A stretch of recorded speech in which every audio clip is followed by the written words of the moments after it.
The Simpson Desert lies across the corners of South Australia, Queensland and the Northern Territory. It's known for its sheer magnitude and ever-changing landscape of dunes, clay and salt pans, salt drifts and plains of gibber. It's the fourth largest desert in Australia, covering an area of 170,000 square kilometres. It has the longest parallel sand dunes in the world, some of which stretch over 200 kilometres long. You can expect in excess of 1,100 dunes between Dalhousie and Birdsville. Its tallest dune, Big Red, is over 40 metres high.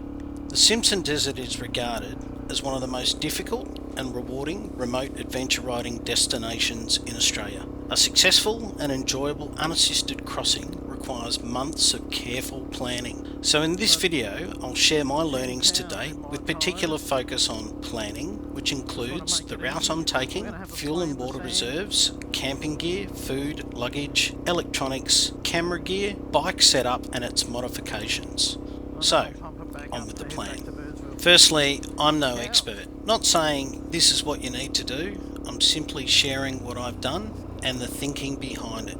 Feel free to like, subscribe, comment, bag, whatever you like. Any suggested improvements or changes to this plan would be greatly appreciated. Once again, I'm no expert.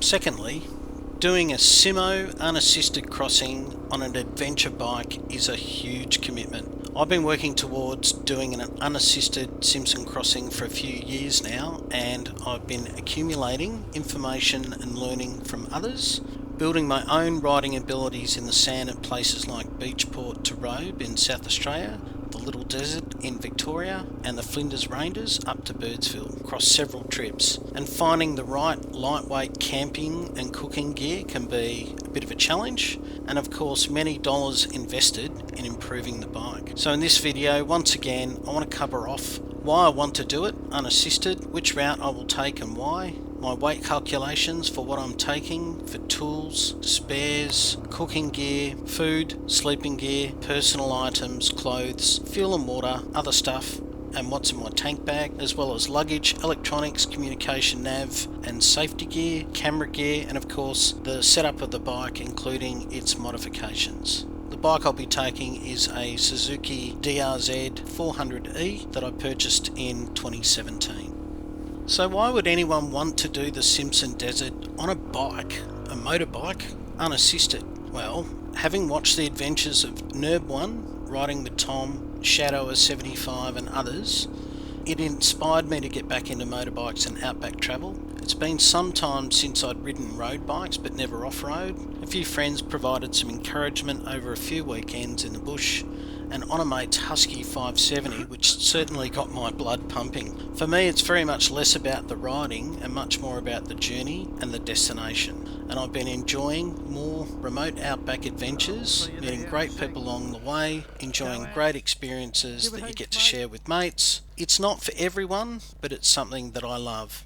And it offers experiences that are truly unique and access to extremely remote places that only travelling on a dirt bike can give you. I like the challenge, the vast feeling of emptiness, of remoteness, and those sensational red dunes, salt pans, and incredible night skies just keep calling me back. So, which way and why? Fantastic. There are several routes that you can take to cross the Simpson Desert, and I've researched three mainly. The shortest one is Mount Dare to Birdsville on the French line and the QAA, and that's 513 kilometres. The less travelled Mount Dare to Birdsville via WAA, Knowles Track and the QAA line is some 555 kilometres. It's less travelled and probably I'd argue a little bit more remote because of that. Third one is the much longer and more remote route, which is Mount Dare via WAA, Knowles Track, with the southerly route where you head south to Mungerani at WAA corner via the K1 and Warburton Track. 630 kilometres. This one I think is basically too far. My preferred route is Mount Dare to Birdsville on the French line and QAA line. 530 kilometres. This is the one that most people take. It's the shortest, most direct route to cross the Simo. It's well travelled by four-wheel drive vehicles during the season, making it reasonably safe. Disadvantage is that more traffic equals deeper ruts, and to a degree I'm hoping to reduce this risk by travelling earlier in the season. The Simo opens around the 15th of March annually, and I'll be going through around the 1st to the 3rd of April. So hopefully not that many vehicles have been through that early in the season. And the dunes are more easily approached from west to east. Awesome. They are less steep and hopefully less chopped up by four-wheel drives. I'm planning this trip to be completely unassisted. That said, you never know when you may need the help of a fellow traveller in the event of food, water, mechanical issues, or even injury. Should be noted at this stage that permits are required, and my wallet has recently been lightened by some $171 for a South Australian Desert Parks Pass. Forward dated, it allows me to pass through and or camp within 100 metres of the track for a year, 6 months of which is obviously closed.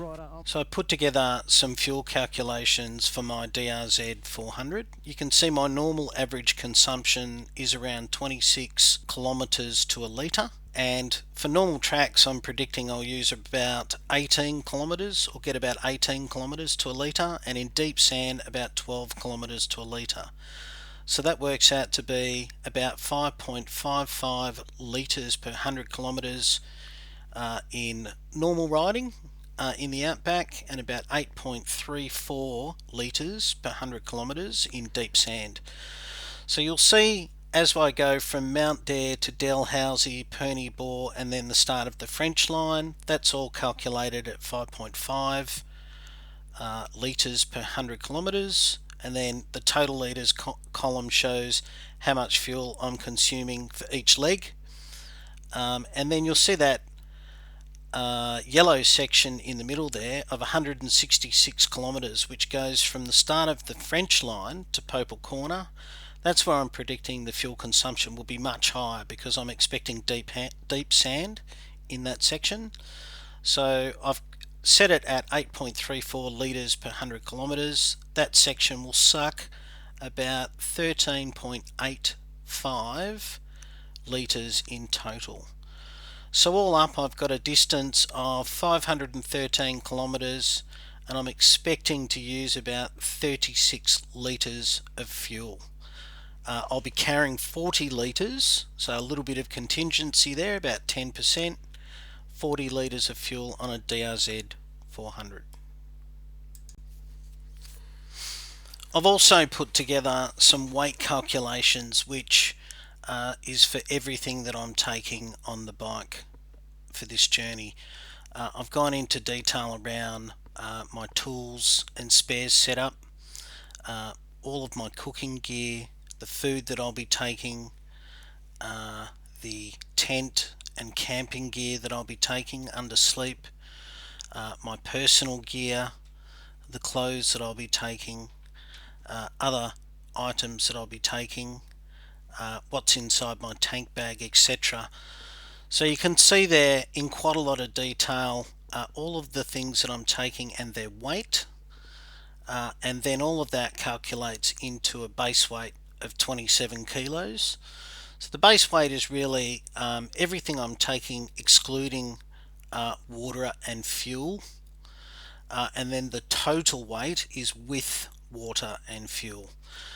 So water and fuel is in the other column, and I balance the weight of water and fuel out together. So 10 litres of water is roughly the same weight as 12 litres of fuel.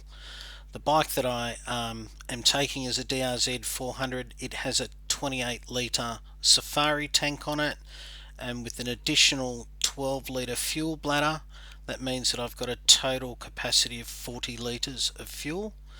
But because those two items are packed together, I want to have them reasonably well balanced weight wise in my panniers, so that's why 10 litres of water and 12 litres of fuel on the bike is a good match. You can rewind this YouTube video obviously and have a look at this list in detail, but hopefully it gives you some real insight into where the weight is, and also all of the items that I'm taking. Which brings me to the next section, which is the consumption weight calculations. Alright, so this is really looking at what stage I'm at on the journey, how much weight the bike is carrying, and how much weight the bike is losing across the journey. So the idea is that there is a particular section inside that 166 kilometres to Popal Corner, so where the last 40 kilometres before you get to the northerly turnoff apparently is a bit of a washing machine. So I'm acutely aware of that. I want to make sure that I drop as much weight but still also have everything I need to make it to the end. So the way this works is if you have a look at, let's say, have a look at the first stage, Mount Dare to Dalhousie, it's 68 kilometres. I'm starting with 40 litres. I'm going to use 3.77 litres. The fuel is 30 kilos in total, so that's including the fuel in my main 28 litre tank. I'm carrying 13 litres of water. I'm going to use a litre of water. Then the weight starts to come off. So I've now got 12 litres left. The base weight is 27. The total weight plus fuel and water is 42. The total weight at that stage is 69. So that's including the fuel that's in my tank. So I've calculated that for that 68 kilometres I'm going to lose 3.8 kilo.